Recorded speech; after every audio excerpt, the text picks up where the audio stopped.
cristiana, todo eso lleva un tiempo de proceso. Y aquí, debido a las distancias, los problemas de lenguaje y demás, pues todo eso lo hace mucho más dificultoso. Sin embargo, ahora visto así a vista de pájaro desde arriba, pues sorprende cómo en relativamente poco tiempo se fue extendiendo todo eso. Veíamos en los temas anteriores con el tema del patronato, las tres primeras diócesis que quiso poner el Papa, le echaron atrás por el patronato y ya aparecieron las tres primeras diócesis. La mayor parte de lo que vamos a hablar es el territorio que dependía de España. Y rápidamente empiezan a aparecer las arquidiócesis. Hasta ahora existe así. Hay una arquidiócesis y alrededor es un grupo de diócesis que se llama diócesis sufragáneas. De hecho, el Papa Francisco ha intentado que esto vuelva a funcionar un poquito mejor, que no sea que cada diócesis, digamos, el obispo baila con su pañuelo, sino que de alguna manera trabajen juntas y busquen la forma de ayudarse unas diócesis a las otras. Arqui significa antiguo, primero, son las diócesis más antiguas. En América, ahí tienen la diapositiva, Santo Domingo, México en Norteamérica, porque aunque les fastidia a los gringos, México es Norteamérica, y en Sudamérica, Lima. Diócesis muy extensas. Cuando hablábamos de los sínodos, yo volveremos a hablar de eso. Los sínodos diocesanos prácticamente, o arquidiocesanos, en el caso de Lima, que es lo que más conocemos y más nos interesa casi, comprendían casi toda América, buena parte del Perú, parte de Ecuador, parte del norte de Argentina, el norte de Chile, eran diócesis inmensas. Según van pasando los años y la iglesia se va estableciendo, van apareciendo nuevas diócesis y también más adelante van apareciendo nuevas arquidiócesis. Entonces, prácticamente, si nos damos cuenta, en Lima, al Perú llega en 1531 al norte, estamos hablando de 15 años después, ya tenemos una arquidiócesis en Lima. Después van a aparecer las de Cusco, Trujillo, Arequipa, etcétera, etcétera. Bueno, recordamos un poquito todo el tema del patronato, que hablábamos el tema anterior, cómo la iglesia era una realidad mixta, que dependía del Papa y dependía también de la corona, en este caso la corona española. Entonces, el derecho de presentación de candidatos a los obispos pertenecía a la corona. Ya decíamos que había prácticamente dos momentos distintos. Uno, los primeros reyes, hasta que entran los Borbones. En la época de los Borbones prácticamente es época de absolutismo y ahí la cosa, el organismo, la organización es la misma. Lo que cambia es la intención. Los primeros, los reyes católicos, sus hijos, sus nietos, se consideraban reyes católicos y tomaban con interés ese deseo de evangelizar. Después esto va a ir cambiando y lo que se va a convertir es en el deseo de manipular a la iglesia para los fines del Estado. Entonces, el procedimiento era el siguiente. El rey proponía, por eso digo, en este primer bloque normalmente buscaban obispos idóneos, bien sea que viviesen ya en América o para traerlos desde España, como el caso de Santo Toribio. El rey los propone, el Papa acepta o no acepta, normalmente siempre aceptaba, no sé que hubiese alguna cosa grave, sobre todo en estos primeros años, donde había ese deseo de buscar obispos capaces. Y de ahí se daba ya la erección de la diócesis. Muchas veces entre un caso y otro, en el texto base, la nota a pie de página, tiene algún ejemplo de algunas diócesis, desde que sale la Real Cédula hasta la erección, a veces ha pasado hasta 10 años, precisamente por todo el problema de llevar documentación a Europa, hacerla pasar me refiero porque hay un montón de documentación que tiene que ver el Papa, la corona, luego volver otra vez, entre ese ida y vuelta, pasaban varios años y no es ni uno ni dos el caso de que cuando llegaba el momento el que iba a ser el obispo ya estaba muerto y había que coger otro. Bueno, otro detalle importante es los primeros sacerdotes que llegaron a América eran religiosos, pero después, como ya habíamos visto también, llega el clero secular, lo que nosotros llamamos hoy diocesano. Y por eso en la separata hablan a veces de regular y secular, religioso y secular, religioso y diocesano, religioso y regular es lo mismo, quiere decir que lleva una regla. Diocesano y secular es lo mismo, quiere decir que depende de la diócesis o que vive en el siglo, en el mundo. Esto va a haber en varias ocasiones de la época de la evangelización de América problemas entre el clero religioso y el clero diocesano. Los religiosos, como explicábamos el otro día, para tener facilidades en la evangelización, la Santa Sede le daba determinados permisos especiales y al diocesano no tenía eso. Entonces había, pues no sé si envidias o choques, o a veces en una parroquia de un diocesano el religioso entraba, estamos hablando de parroquias enormes en cuanto a extensiones. ¿De acuerdo? Otro detalle importante es entender, las parroquias eran propiamente de españoles o descendientes de españoles, los criollos. Y después, para los nativos, los indios que se llamaban en aquella época, estaban las doctrinas. Recordemos, el doctrinero era el encargado de evangelizar a esos hombres que al mismo tiempo trabajaban para él, los encomenderos. Y dentro de la encomienda estaban las doctrinas, donde había un doctrinero, un religioso, un sacerdote, encargado de enseñar, pero era para los nativos, para los indígenas. O más adelante, cuando desaparecen las encomiendas, lo que se llaman las misiones. Misiones bien sean puntuales, que voy una temporada, intento evangelizar a la gente, contacto con ellos, busco gente que pueda, digamos, estar más interesada en esto, quieran formarse un poquito más, lo que ahora llamaríamos catequistas o animadores de comunidades, y regreso. O lo que después llegará también más adelante, lo que se llaman las reducciones, que ya son pueblos de indios, donde están solo con los religiosos y viven todos ahí. Bueno, estas dos diferencias, lo que son parroquias de españoles que de alguna manera más o menos intentan repetir el esquema de funcionamiento de España. Por ejemplo, la Inquisición, cuando salga más adelante, solo se aplicaba a estas parroquias de españoles. Para los nativos vendrá después el provisorato, que es otra cosa distinta, pero que no se aplica propiamente para los nativos, sino solo para los españoles. Eso lo veremos después, pero por ir aclarando un poquito los términos para que cuando lean la separata no se mareen, porque el vocabulario no es el mismo que manejamos ahora. Vemos un poquito la organización eclesial, como decíamos. Los obispos. Ya habían visto que de acuerdo al patronato, los reyes son los que presentaban los candidatos al papa. Ahora es el nuncio el que va buscando informes y presenta una terna de 3 al papa. En realidad, quien ve eso más que el papa es la comisión de los obispos, presidida por el papa, pero bueno. Y de esa terna dicen, pues este o ninguno. Esto era algo parecido. El que presentaba esa terna, que presentaba los candidatos, era el rey. Y normalmente el papa lo aceptaba. Por lo menos, como digo, en esa primera época donde las relaciones entre el papado y la corona eran buenas. ¿Sí? Después, cuando empieza a aparecer esa otra etapa de manipulación, ahí aparece el tira y afloja.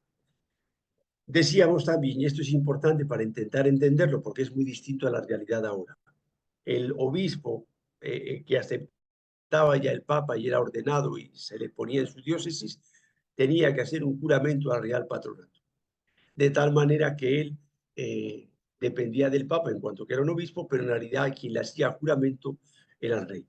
Y normalmente a quien daban el informe era el Consejo de Indias, que es por quien la corona, veíamos, manejaba todo el tema de las Indias, que llamábamos en esa época, y muchas veces escribían cuando había problemas más al rey que al papa, porque tenía más injerencia directa el rey que el papa.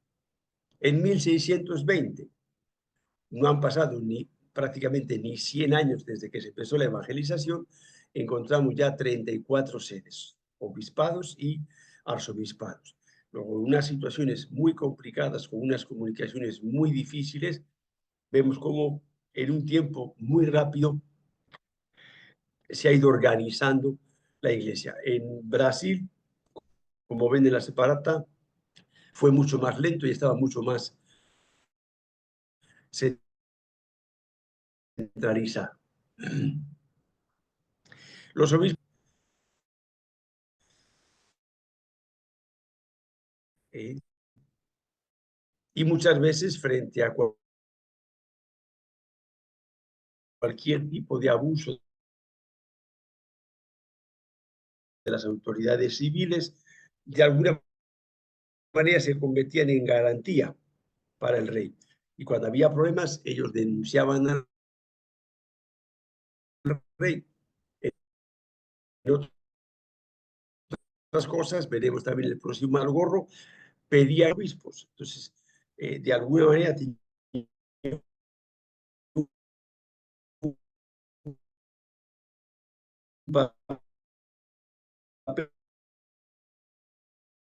también todo el trabajo más locales en el que se intentaba organizar esto. Recuerde lo que hemos visto en temas anteriores.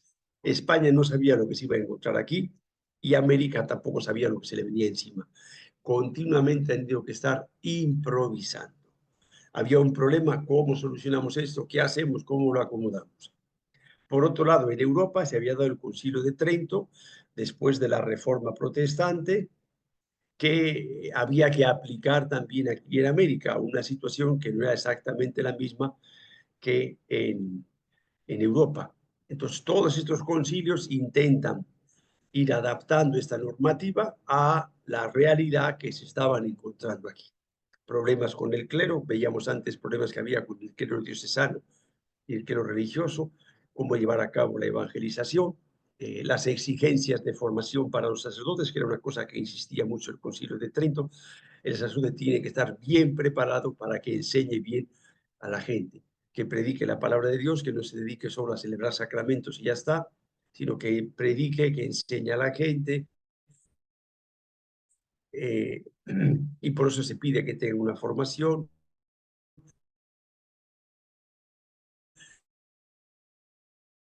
Que uno de los primeros obispos, don Fray Juan de Zumárraga, de México, que es el testigo, el obispo en aquella época cuando se aparece la Virgen de Guadalupe al indio Juan Diego en el cerrito del Tepeyac. Las asambleas jerárquicas, esto es lo que hablábamos de ahí en las separatas, está un poquito más extendido.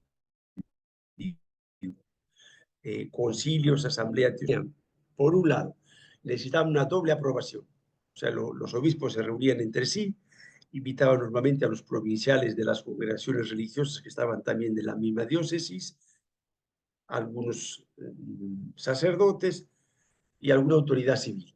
Entonces llegaban unos acuerdos, pero ahora, eso no terminaba ahí.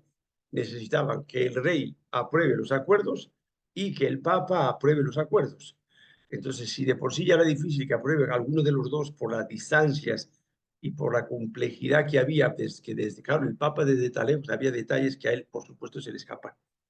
Y no podía entender, vamos, el papa o quien estuviese revisando esas cosas desde Roma. Decimos el papa es una manera de hablar, el papa lógicamente no lo puede hacer todo. ¿Sí? Y luego una vez que conseguía la aprobación, que no era ni la mitad de los casos tenía la aprobación conseguida, ahí en la separata también aparece todos los concilios que hubo, principalmente en Lima y en México, y cuántos de esos concilios fueron aprobados. O sea, que se rompían la cabeza, tardaban meses en organizarlo para que después no los aprueben. ¿Sí? A veces, aunque los aprobaban, la autoridad civil no le daba la gana de hacerlo. ¿Sí? Y tenían sus choques ahí con el virrey o con quien fuese. Y el problema que ha habido siempre en el Perú, tanto la normativa eclesiástica como la normativa civil, y sigue pasando ahora, las leyes se acatan. Todo el mundo dice, sí, sí, está bien, pero no se obedecen.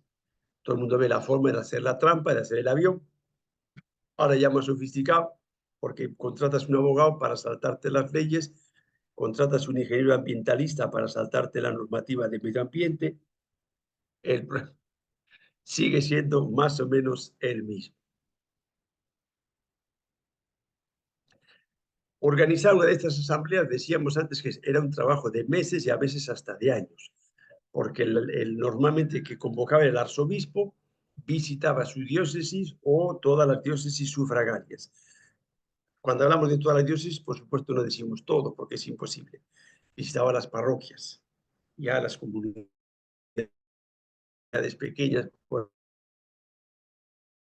ahí, pues visitaba alguna y poco más. Dando los temas que se iban a tratar, sacerdotes diocesanos, clero secular, y a los superiores de temas, porque había obispos que no querían ir, les quedaba muy lejos, estaban cansados, no tenían dinero o lo que sea. Cuando se ve un poco la historia de Santo Toribio, el segundo arzobispo de Lima, que es el que convocó más concilios, sobre todo el tercer concilio limense, rigió prácticamente toda la Iglesia de América hasta 1899, prácticamente estamos hablando ya del siglo XX. Con las normas que hizo Santo Toribio, se rigió toda América Latina.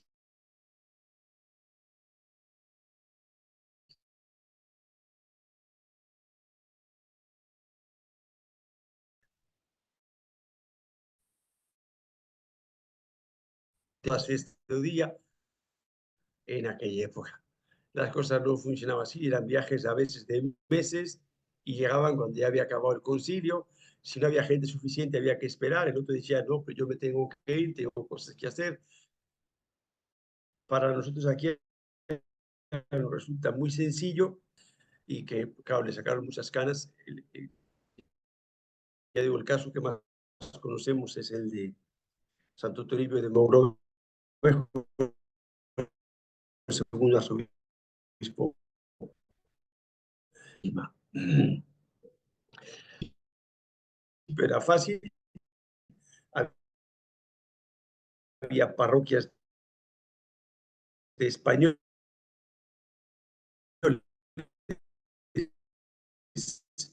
y criollos. ¿A qué parroquia va? ¿A la de indios o a la de nativos? Después vinieron los negros. ¿Y los negros a qué parroquia? La cosa empieza a complicarse y continuamente tiene que estar normando para ver cómo hacemos esto. Aquí tenemos el primer libro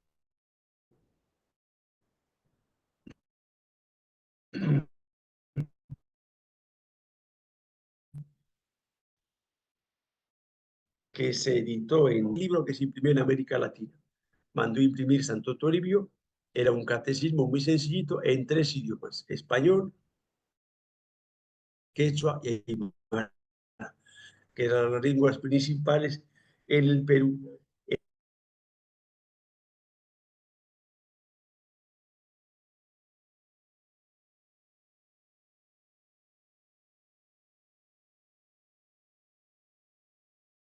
Pero me lo imagino un poco.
Muy bien. ¿Me siguen ahora? Se ha cortado un momento. Sí, se lo escucha, padre, de antes nada. Listo. Sí, sí, se ha cortado, recién me he dado cuenta ahora.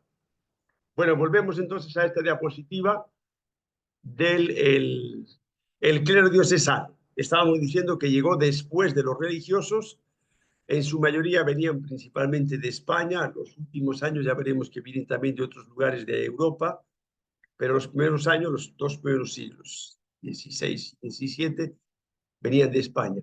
necesitaban la licencia de su obispo de España, licencia del rey de España y al final el visto bueno de la Casa de la Constatación.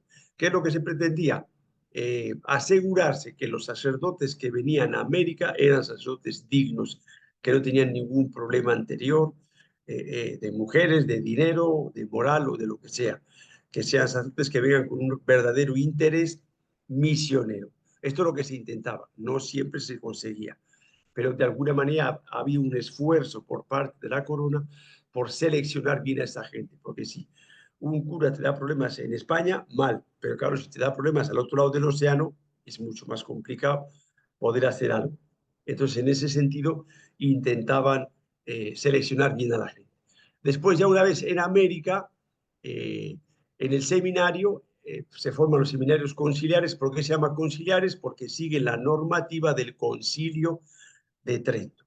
Entonces, hay seminario para los españoles que nacen aquí, los hijos de españoles, que son los criollos, y algunos indígenas. Ahí en la separata explica un poquito más algunas iniciativas con los indígenas que fue más difícil. Alguno hubo, pero fue más difícil. Se pide al clero diocesano, uno, la permanencia. Si vas a América, no vuelves. O sea, no es como ahora que coge el avión y me voy y me vuelvo. Venían para quedarse, para morirse aquí y se acabó. Y se les pedía conocimiento de la cultura, saber un poquito a la zona a la que van, cómo es la gente, cómo es su idiosincrasia, cómo entienden ellos la vida, cómo era su religión anterior, para saber cómo voy a ir dejando atrás todo eso, y les exigían el conocimiento de la lengua. De hecho, se les pedía que prediquen en la lengua originaria, lo cual era un problema en cuanto el próximo año veamos, en cuanto entras en la selva, pues es mucho más complicado, porque en la sierra la mayoría hablaba quechua, pues es más fácil. Cuando entras a la selva, el uno habla sánica, el otro habla sénica, el otro habla yin, el otro así pi, bueno, mucho más complicado todavía.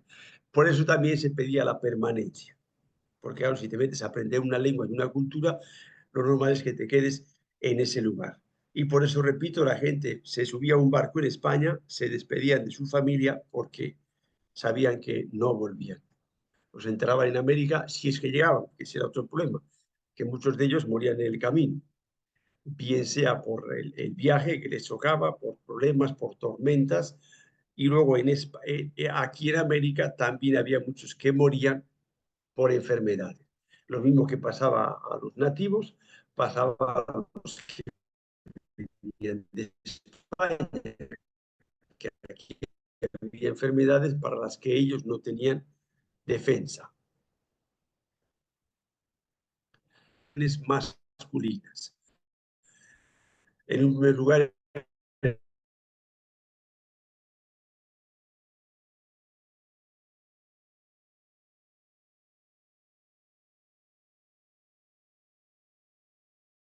con esa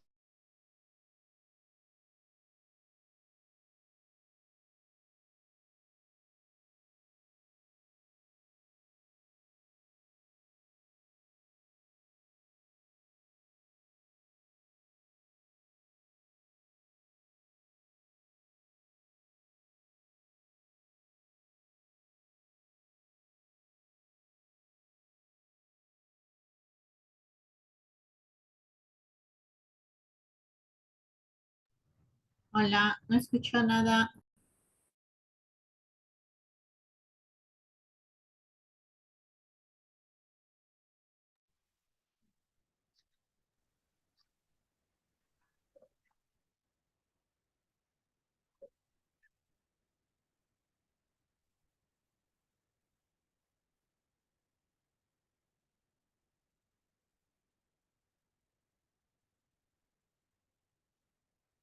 se cortó otra vez. Sí, padre, no le escuchábamos.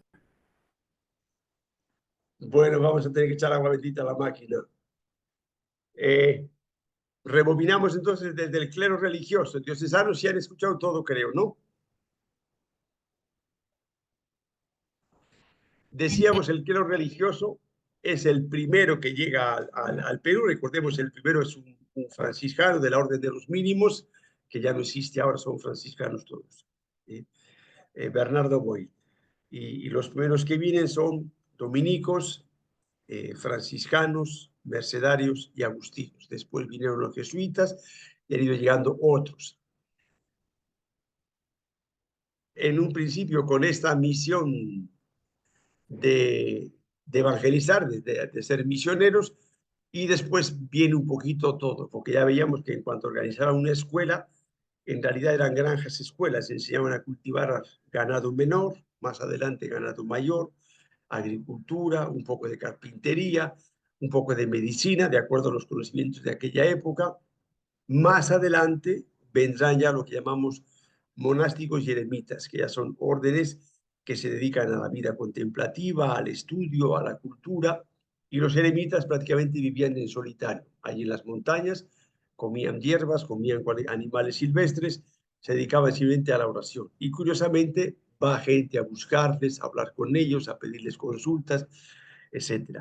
Las meras comunidades femeninas que van a aparecer en América es lo que en aquella época se llaman beateríos y recogimientos, que viene a ser algo parecido a órdenes religiosas femeninas contemplativas, o sea, que se dedicaban principalmente a la oración y de repente algo a la atención de pobres y enfermos, como va a pasar, por ejemplo, con la muerte, después de la muerte de Santa Rosa, se funda el beaterio. Muchas de sus amigas y compañeras fundan un beaterio que después se convertirá en el convento de Santa Rosa. Pero era una vida más contemplativa y se dedicaba un poquito a la asistencia de la gente, pero no era tan misionera en el sentido de salir a las comunidades nativas, a los lugares lejanos, era una cosa más asentada. Será ya después, prácticamente a partir del siglo XX, cuando encontremos ese otro tipo de religiosas que conocemos ahora, guerreras, que hacían de todo, iban en mulo, en caballo, y se iban a donde hiciese falta. También en la Iglesia Universal era así. O sea, esto ahora tampoco pasa. Ahí está. Bueno, las órdenes misioneras, como decíamos, prácticamente son punta de lanza. Son las que iban entrando a los lugares muchas veces antes de que llegue el soldado, el militar, quien se hacía presente en muchos lugares eran los misioneros. Y esto es importante que lo entendamos. El misionero, para él iba unido el proceso evangelizador y colonizador o civilizador. La corona, la que me está sustentando a mí, la que me está pagando, luego yo no traigo solo el evangelio, sino que de alguna manera traigo la cultura europea, la cultura española, la cultura europea en general. Y el problema muchas veces venía cuando después del evangelizador venía el soldado, que a veces era abusivo, el que quería explotar las tierras, que era abusivo, y aparecían los problemas.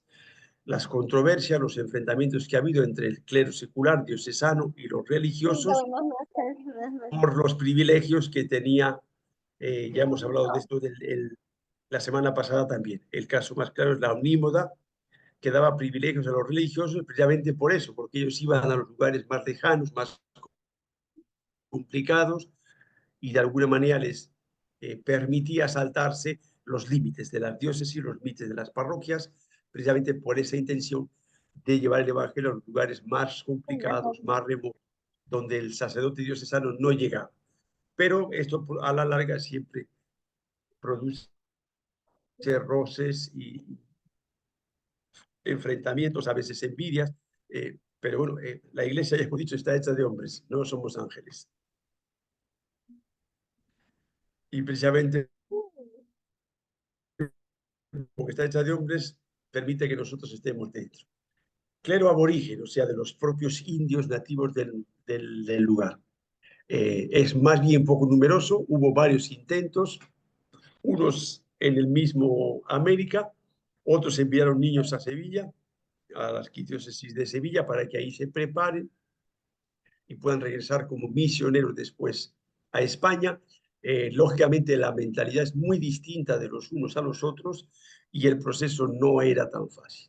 Entonces, como en los principios hubo bastantes problemas, dijeron, bueno, vamos a esperar un poquito a que esto se madure un poco, que el nativo vaya entendiendo un poquito más la vida cristiana, el tema de la consagración a Dios, de la nueva familia que yo formo Jimmy, independiente, préstame tu llave, voy a abrir mi puerta. de la familia física, claro, para ellos lo normal, Solo falta que te... los que trabajamos con nativos, pues a ellos no les entra en la cabeza de que tú estés soltero. ¿Y dónde está tu mujer? Entonces, pues 4 siglos después sigue pasando un poquito lo mismo. Tienen que ir entendiendo el concepto de una nueva familia para que ahora, si no es le estoy rompiendo por dentro.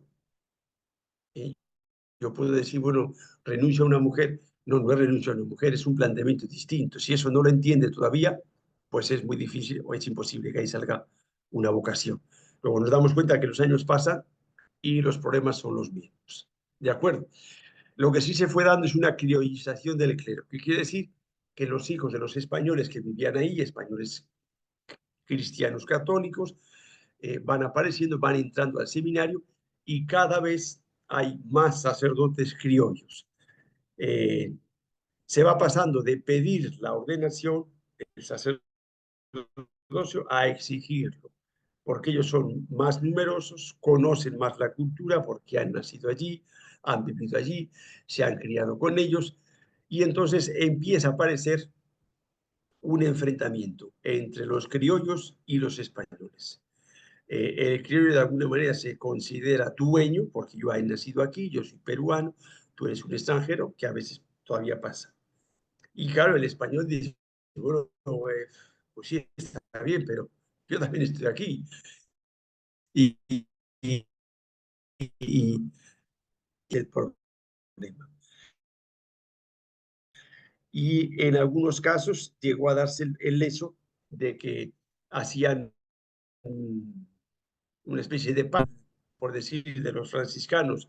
Estos 4 años o 6 años va a ser criollo, el siguiente va a ser español, para evitar y llevar la fiesta en paz y evitar problemas y enfrentamientos. Según vayan pasando los años, la situación de la corona española con respecto a la colonia es más agresiva. Primero, no les interesa evangelizar y va apareciendo ese deseo de decir, esta gente no la tenemos que quitar de encima.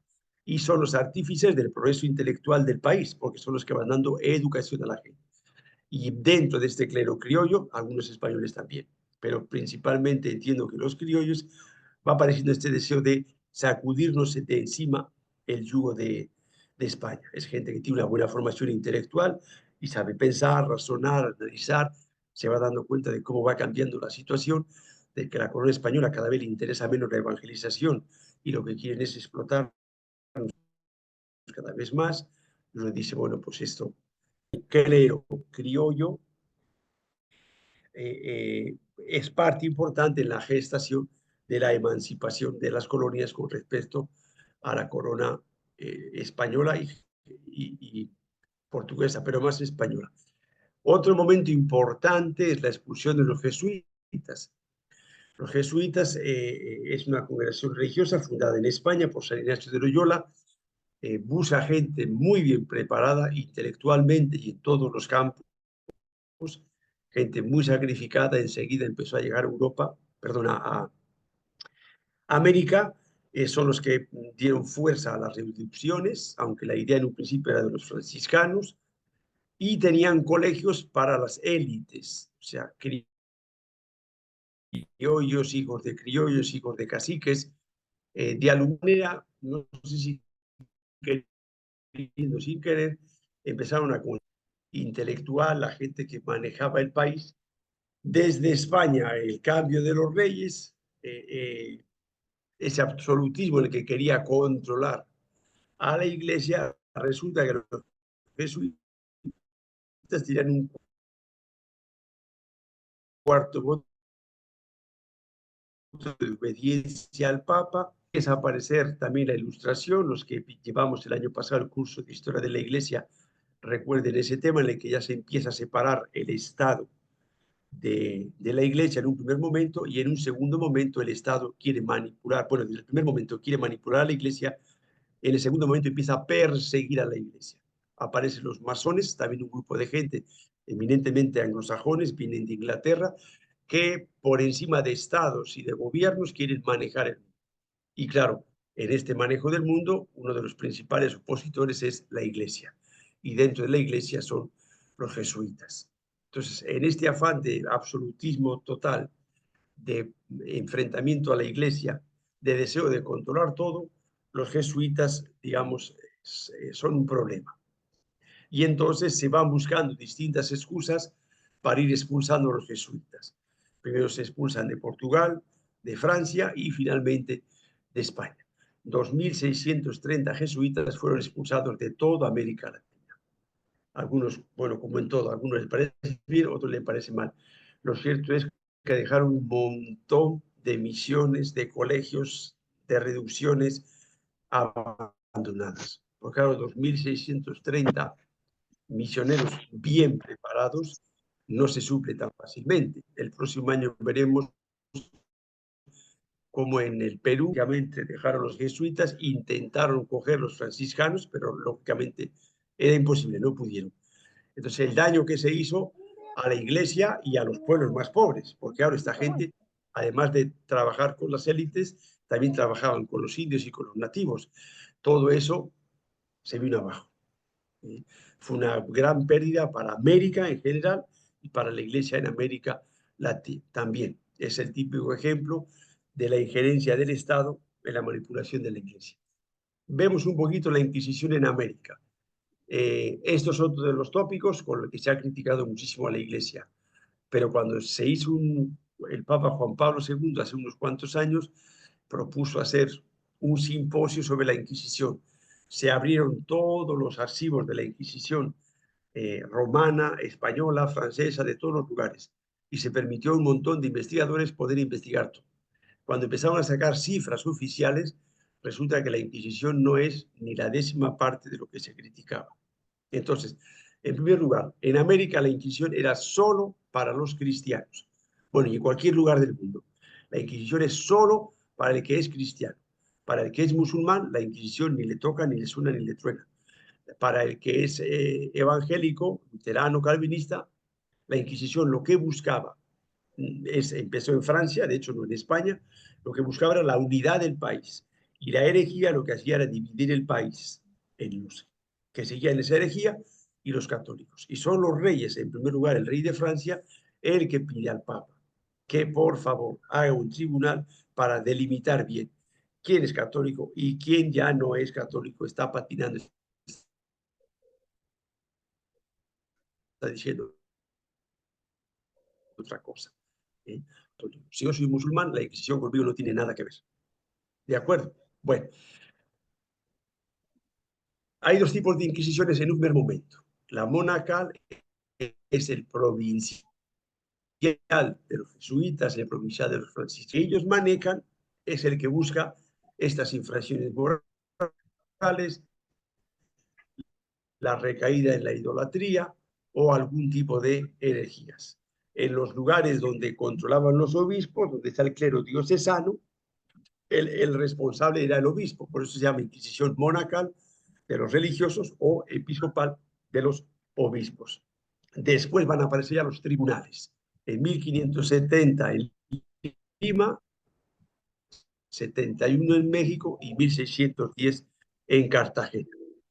En las extensiones, por supuesto, el Tribunal de Lima, hasta que se abre el de Cartagena, era prácticamente para toda América del Sur. Por supuesto que es imposible llegar a todos los lugares. Era principalmente en las grandes ciudades. Y no había funcionarios para tanto, porque esto tenía que pagarlo también la corona, porque la iglesia no tenía sus recursos.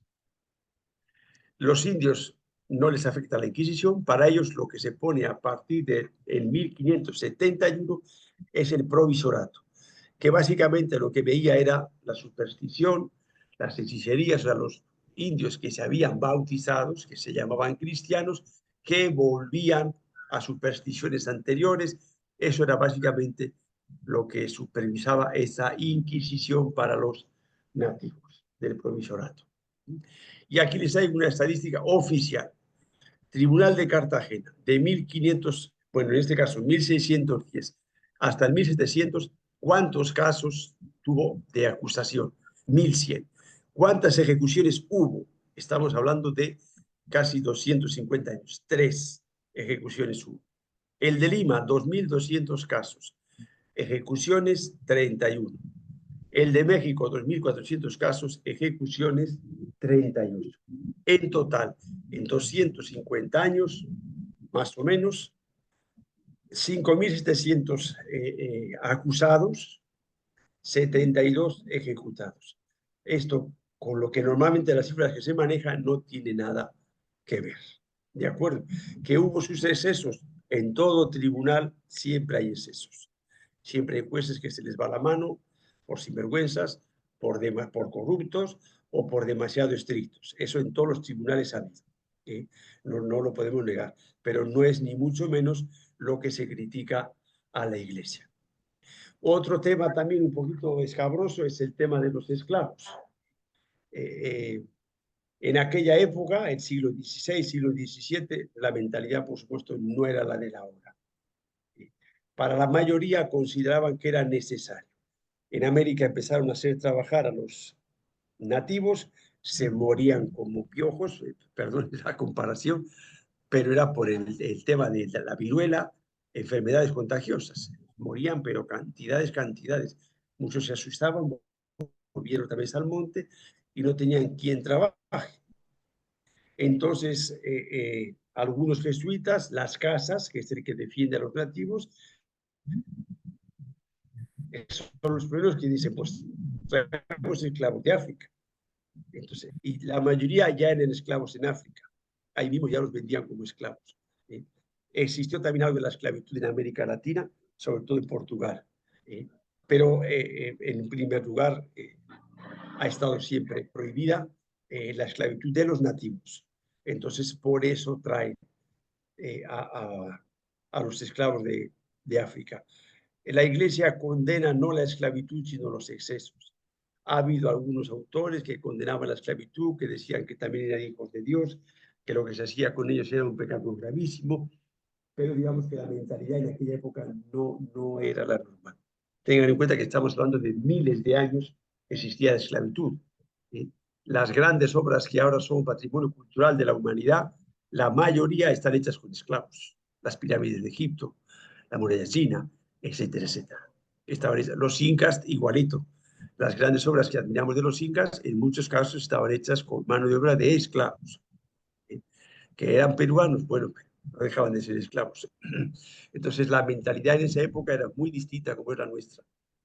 Igual que dentro, de repente, de 100 años, digan cómo han sido tan salvajes en el siglo XXI la cantidad de millones de niños que han abortado.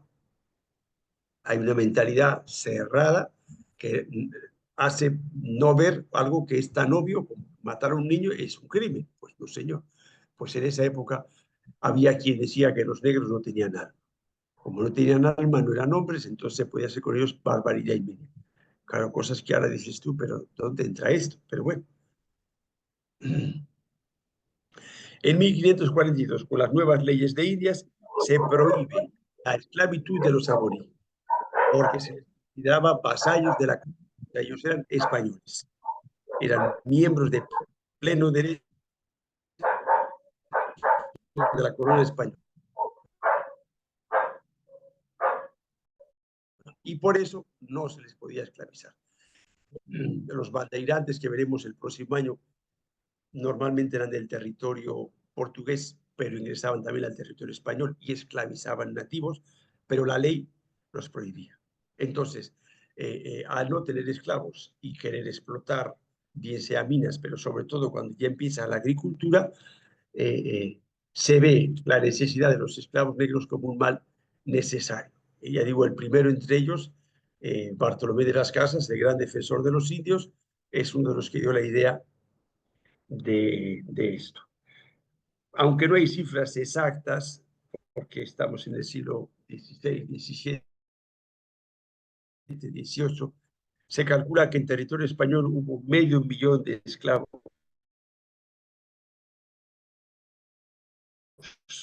africanos, negros, y en el portugués, casi de los esclavos es muy distinta. De hecho, en Portugal estaba permitida la esclavitud, en los territorios españoles después va estando también. Y otro de los problemas precisamente para expulsar a los jesuitas de América era todo el territorio de las misiones jesuíticas, era territorio muy fértil, con una producción muy alta, y querían esos territorios. Entonces, como no podían porque estaban protegidos por la corona y por el papa, lo que hacen es presionar a la corona para que los vote de allí y que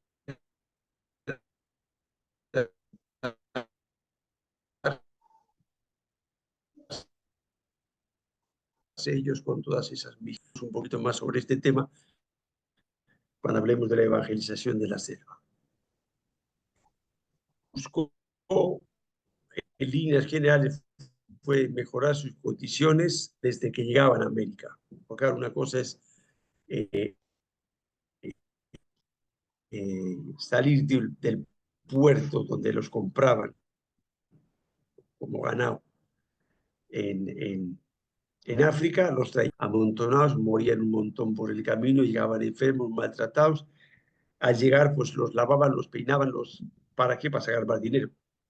Y ahí es donde había sacerdotes religiosos que intentaban atenderlos, curar sus heridas y bautizarlos. En algunos sitios, antes de traerlos en África, los bautizaban, un bautismo que pues no vale para nada, porque yo saco la manguera, bautizo a todos, ni saben lo que les estoy haciendo.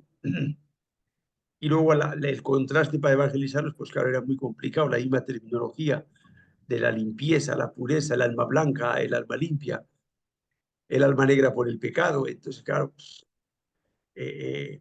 fue muy complicado. Y pues bueno, muchas cosas no se hicieron bien. No podemos juzgar mucho más porque la mentalidad, como digo, es muy distinta a la nuestra.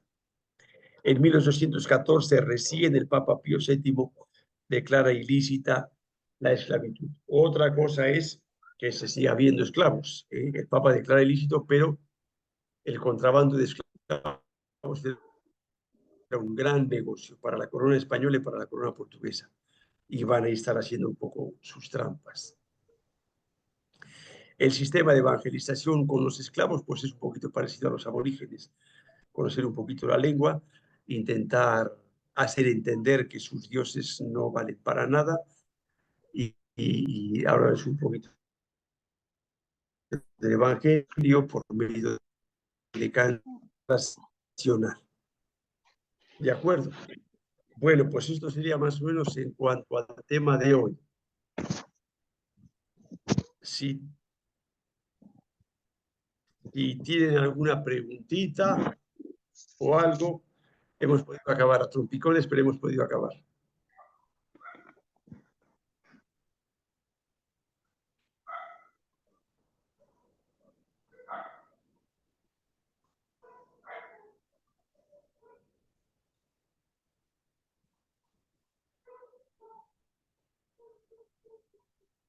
Ahí solo se escucha perro ladrar, no sé si hay algo más.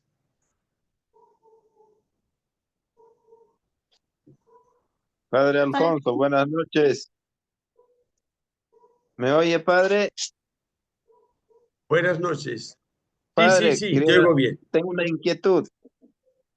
Se habló de diocesanos y Dime. religiosos, padre. Eh, ¿Quiénes conforman el grupo de los religiosos, padre? Sí, O sea, ¿un laico puede los pasar a religiosos ser son como los que religioso? forman parte de una congregación.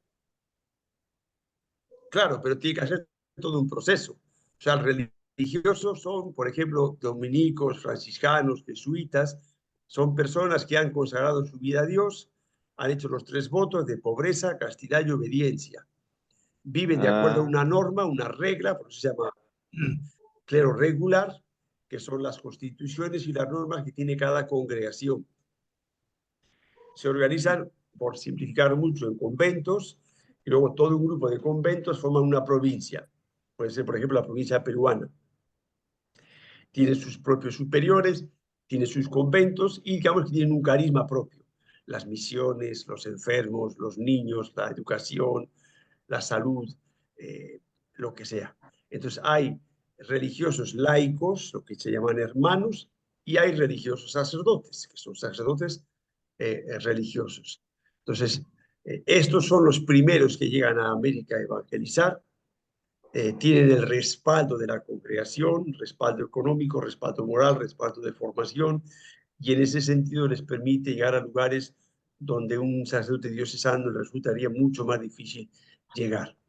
Y por esto son los primeros que llegan, y por eso el Papa les concede determinados privilegios, precisamente por esto, para que puedan llegar a lugares más lejanos, más difíciles, más abandonados. Y ahora sucede así, los vicariatos, como el caso nuestro del vicariato de San Ramón, está encargado a la provincia franciscana misionera de San Francisco Solano, porque no tenemos una infraestructura suficiente y, digamos, los franciscanos son los que de alguna manera ayudan a sostener esa infraestructura.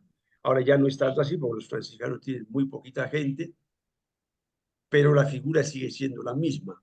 Una congregación religiosa pone gente, pone medios, pone formación, se preocupa de acompañar a sus gentes, de apoyarles económicamente, moralmente, en estudios, en formación, en buscar quien les acompañe. Entonces, una parroquia, por ejemplo, la de Pangoa, que llevan los combonianos, pues no hay uno solo, normalmente están dos o tres. Entra uno, sale el otro, hay un proyecto de trabajo comunitario, vienen novicios de los combonianos a apoyarles, el provincial viene y les visita cómo van, cómo no van, coordina con el obispo. Entonces, digamos, para trabajos más complejos hay un equipo mucho más armado que el diocesano. Los diocesanos también se intenta que vivamos juntos, que seamos dos o tres. Hay un proyecto también diocesano de evangelización, pero no es ni tan fuerte ni tan sólido normalmente como en el caso de los religiosos. Y por eso se habla de clero religioso y clero regular. Franciscanos, por ejemplo, en nuestra zona han venido muchos sacerdotes y hermanos. Y ha habido hermanos franciscanos que han hecho un gran trabajo en la evangelización. El primer franciscano que ingresó a la selva central era un hermano, ¿sí? Fray Jerónimo Jiménez. En el 1635, él es el que entra a selva central. Y después, 2 años después, es el que jala a un sacerdote para ya empezar a bautizar a los primeros nativos con los que había entrado en contacto por la zona de Río de la Sal y para ir evangelizando. O Venteni, por ejemplo, está fundado la parroquia donde yo estoy por un hermano franciscano también. Entonces hay hermanos y hay sacerdotes. Y trabajan, por lo general, en conjunto. Eso a la larga da mucha más seguridad y mucha más estabilidad al trabajo pastoral. Ay, ya, padre, gracias por absolver mi duda, padre. Ahora estoy un poquito más claro. Ahora entiendo de que lo que más o menos lo que tratas de explicar, los franciscanos, dominicos, todo ese grupo conforman lo que dice usted religioso, ¿no, padre? Los religiosos, así es. Y los diocesanos somos los que pertenecemos a la diócesis y dependemos directamente del obispo. En nuestro Ay, caso, ay, Monseñor Gerardo es el que es el DT y dice, oye, claro. te necesito en tal sitio, te necesito en tal otro. Dependemos directamente del obispo, ¿sí? Y Ya, podemos estar un año en una parroquia, 3 años, después pasamos a la otra. Es el obispo quien nos organiza. Mientras que los claro. religiosos combonianos están en Pangoa, no tienen otra casa en el vicariato. Los Y- franciscanos tienen casa en la Merced y casa en Satipo, entonces están en un sitio y en otro, pero pueden estar en otras casas franciscanas dentro del Perú. Entonces es el provincial con su consejo, el que ve la gente que tiene y ve, mueve uno para acá, mueve uno para allá. Pero digamos, el proceso de evangelización, el proyecto pastoral de los franciscanos se mantiene, independientemente de que venga un franciscano o de que venga otro. En ese ya, sentido, más solidez y más respaldo al religioso que al diocesano. Incluso la formación de los religiosos es más larga que la de los diocesanos. Entonces, en ese sentido, están más preparados que nosotros. y también los religiosos padres se pueden someter, digamos, al mando del obispo. O sea, por O, ejemplo, o ellos- siguiendo con el ejemplo de los combonianos, el padre Machek, quien le manda acá, es el provincial comboniano. El obispo tiene que ay, ay, aceptarle como párroco. Provincial dice, Monseñor, en la última reunión hemos decidido mandar al padre Machek como párroco con el padre David y el padre Lorenzo. Y Monseñor normalmente va a aceptar, listo, pues ya acepto que él sea el párroco. Luego ya lo que es todo el trabajo pastoral dentro del vicariato, pues lógicamente los combonianos se integran al trabajo pastoral de todo el vicariato, pero ellos dependen, digamos, directamente del provincial suyo en Lima, el provincial de los combonianos. Pero se intentan integrar en el trabajo pastoral del vicariato. Acá es donde venían los problemas en la época de la colonia, que a veces el obispo quería unas cosas y el religioso quería otra y chocaba un trabajo con el otro. Por eso digo, a veces había esos problemas, enfrentamientos entre el clero diocesano o secular y el clero religioso o regular.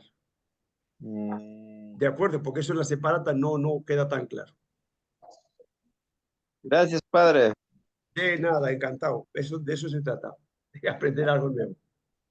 Padre, Claro. Padre Alfonso, buenas noches.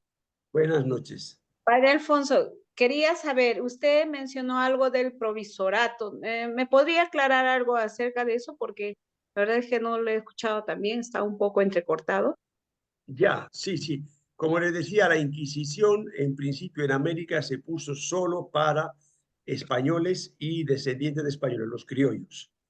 Después se pone ese tribunal para los indios que se habían convertido ya al cristianismo. Y lo que veía básicamente es estos que se han convertido al cristianismo, que tenían la tentación de volver a sus antiguas supersticiones, a sus antiguos cultos religiosos. Esto es lo que veía el provisorato, es lo que llamaríamos la Inquisición para los nativos. ¿De acuerdo? Porque la Inquisición como tal, como funcionaba en España, en América funcionó para los españoles y descendientes de españoles. Ah, ya, padre, muchísimas gracias. De nada. Padre Alfonso, buenas noches. Buenas noches. Padre, una consulta, ¿por qué esa diferencia, no tanto abismal que digamos, ¿no? Pero en algunos casos sí, entre el ejercicio de la evangelización de los religiosos con los diocesanos? Mira, yo de la parroquia donde procedo, por ejemplo, hemos tenido un tiempito el trabajo, mira, de 2 años de un grupo religioso de los misioneros seudistas de Colombia. Y en el trabajo, o sea, muy bonito que persiste hasta ahora, ¿no? Y hemos tenido etapas también de padres ya después de ellos diocesanos, donde se ha dejado de asistir comunidades, se ha dejado algunas prácticas que realizaban los misioneros religiosos. Y la pregunta es, o sea, ¿por qué hay esa diferencia en el ejercicio de la evangelización entre diocesanos y religiosos? ¿Por qué? O sea, no es la misma, digo. Claro, como intentaba explicar antes, el religioso, digamos, tiene una línea marcada y intenta mantener esa línea, independientemente del que esté. Entonces, los seudistas tienen sus planes pastorales y independientemente del sacerdote o el hermano que esté ahí, intentan llevar a cabo ese plan. Tienen más formación que los diocesanos, más años de formación que los diocesanos, y de alguna manera la congregación respalda a los misioneros que están en esos territorios más pobres, con distancias más largas, etcétera, etcétera. El diocesano tiene menos formación. Tenemos la tentación de Escobita Nueva barre bien, quiere decir, yo llego y conmigo empieza la parroquia. Primer encuentro de catequistas, primer encuentro de animadores, primera escuela de catequesis, primero, y claro, así no vamos a ningún lado. Si todos queremos empezar de cero, no vamos a ningún lado. Y por otro lado, el diocesano en territorio de misión, la diócesis, en nuestro caso el vicariato, económicamente es insolvente. Entonces tiene que ver cómo se las apaña. Salir a las comunidades es muy bonito y es muy romántico, pero hace falta un carro, hace falta combustible, hace falta plata para el mantenimiento del carro. Luego no es lo mismo que esté un sacerdote diocesano solo a que haya 2 religiosos y un hermano que los acompañe. Lógicamente, si hay 2 o hay 3, se hace mucho más trabajo que si está uno solo. Entonces, como digo, los religiosos de alguna manera acompañan a la misión. En el caso de los vicariatos o de diócesis pobres, muchas veces el sacerdote diocesano tiene que bailar con su pañuelo. Y indudablemente uno de los primeros problemas es la economía. Claro. Para yo salir a las comunidades tengo que tener un presupuesto. Y ahí viene el trabajo pues, de concientizar a la gente de la parroquia, del pueblo propiamente, de la ciudad, para que sean generosos, de tal manera que el sacerdote tiene recursos para poder salir a las comunidades más lejanas, a los pueblos, a las comunidades nativas. Ese es el proceso en el que una diócesis se va haciendo madura, en el que todos vamos tomando conciencia de que todos somos la iglesia, todos somos la parroquia, todos somos la diócesis y todos tenemos que ir ayudando para que esto se vaya dando. Ahí van apareciendo los animadores de las comunidades rurales, comunidades nativas, los catequistas rurales, de tal manera que empieza a extenderse ya el trabajo por la diócesis. Pero como digo, normalmente los religiosos apoyan mucho más a su gente que lo que sucede con los diocesanos. Ok, muchas gracias, padre.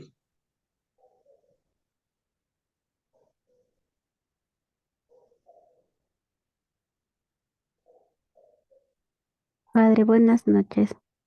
Buenas noches.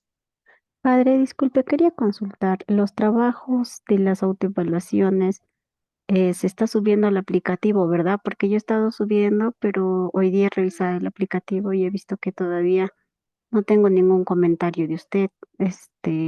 Quería ver si se está subiendo por ahí o es que lo están enviando al WhatsApp.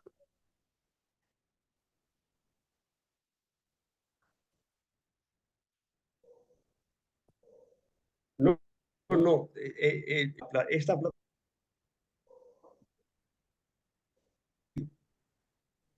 de todas maneras, de la semana pasada no he corregido.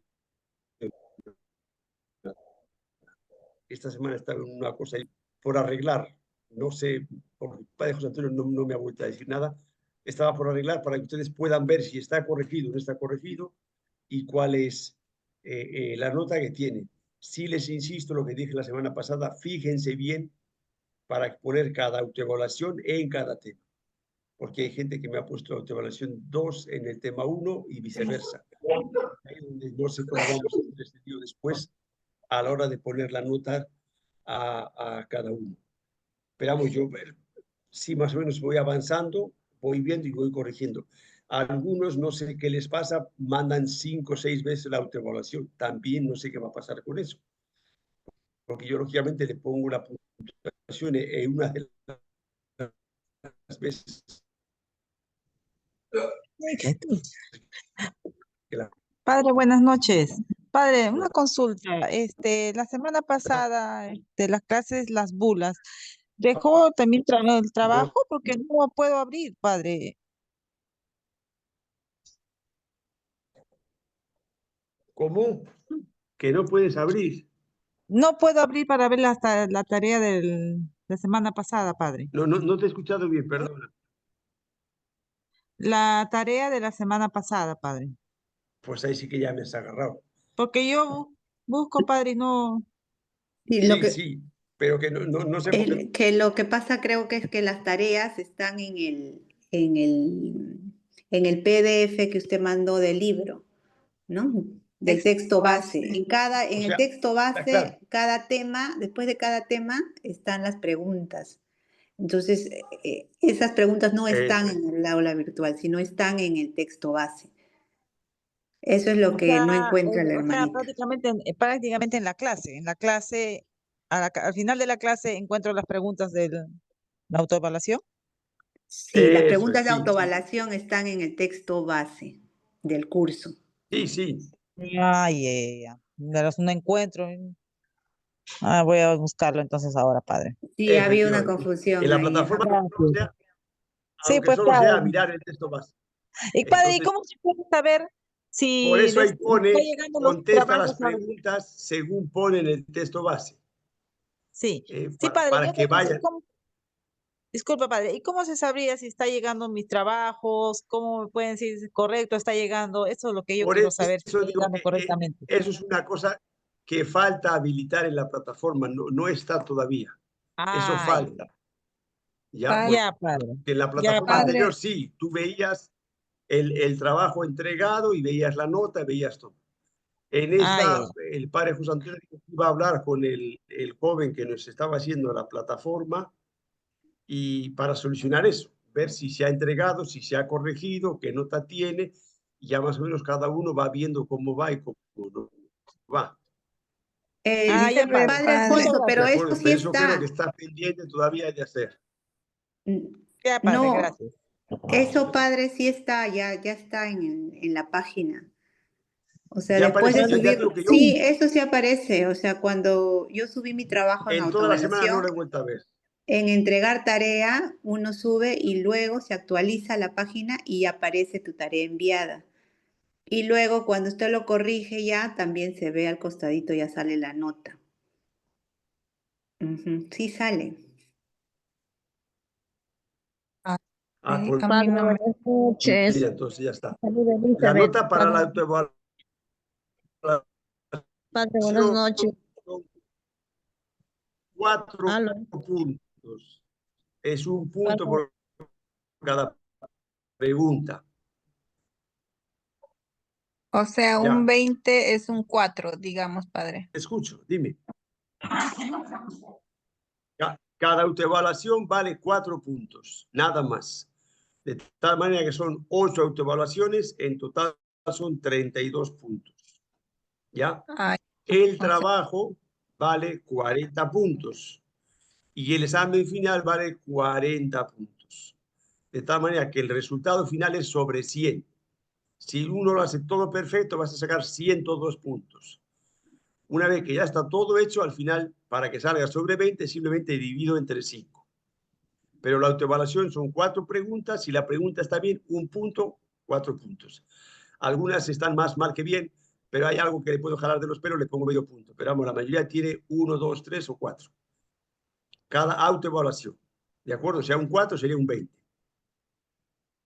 ¿Ya? ya. La autoevaluación, repito, ahí mismo la pueden contestar. No hace falta ni que me pongan la pregunta. Es autoevaluación 3, 1 punto, y pone la respuesta de la pregunta 1. 2 punto, la respuesta de la pregunta 2. 3, la respuesta 3. 4, la respuesta 4. Ahí mismo lo pueden hacer. No hace falta que pierdan tiempo en hacer una carátula, poner un título, hacer un PDF, luego volver a subirlo. Ahí mismo lo contestan. ¿Ya? Por eso yo lo he puesto ahí para, de alguna manera, simplificar. Que hay gente que le gusta hacer carátula, no sé cuántas. Bueno, ya. Se ve que le sobra el tiempo, bueno, pues ya está. Pero mejor que aproveches tiempo en leer, que es como se aprende. Pero es relativamente Padre, sencillo. buenas noches. Buenas noches. Padre, que es una consulta, Elizabeth, de la parroquia Pangoa. Padre, yo estaba recargada de trabajos, recién lo estoy haciendo, no sé si lo podría enviar en estos días. El de la semana pasada tienes hasta mañana. O sea, yo los plazos los he puesto hasta el martes de la semana siguiente. O sea, la autoevaluación, por ejemplo, de hoy, el plazo es para entregar hasta el martes de la siguiente semana. Ya, Lo que ya, quiero padre. evitar es que uno agarre y a última hora me mande las 8 autoevaluaciones haciendo un empacho que no va a hacer nada, ni va a aprender nada, ni va a valer de nada. Ya. Porque a Entonces, última hora padre, se va a mañana le dedicar a envío, copiar del uno mañana del le puedo otro. enviar. Padre, disculpe, Hasta mañana. mañana, sí. Ya, padre, Sí, ya, sí, hoy o gracias. mañana lo puedes mandar. Ya, padre, gracias. No hay problema. Padre Alfonso, entonces le puedo enviar los trabajos sin carátula porque yo la verdad estoy trabajando solamente con el celular y para mí se me hace dificultoso hacer carátulas y todo. Por eso, sí, sí, tú simplemente, yo en ningún momento he pedido a nadie carátula, ni siquiera para el trabajo. Tú Ya, simplemente, porque ya no falta ni que pongas el nombre, porque sale, tu nombre sale ya. Cuando sí, tú sale. mandas a la plataforma, sale tu nombre. Entonces pones 1 y la respuesta. Por Ya. ejemplo, Bien. autoevaluación 1, Gracias. tal a tal fecha, del siglo XV al siglo XXI. Ya está, esa es la respuesta. La mayoría de las respuestas es 1 o 2 líneas. Ah, ya. Ya, padre, ¿Ya? gracias. Y les insisto, la respuesta se saca del texto, por eso son preguntas de autoevaluación, ¿qué es lo que tú has entendido del texto? Algunos se nota que han jalado de internet, han ido al Google, y claro, una pregunta fuera de contexto, el Google te contesta cualquier cosa, y pues no tiene sentido. ¿Ya? Entonces, lo más sencillo es eso, ahí mismo contestas desde el celular mismo. 1, respuesta, 2, respuesta, 3, respuesta, 4, respuesta, se acabó el cuento, no hace falta más. O sea, lo que quiero es que dediquen tiempo a lo importante, que es leer, hacer carátulas,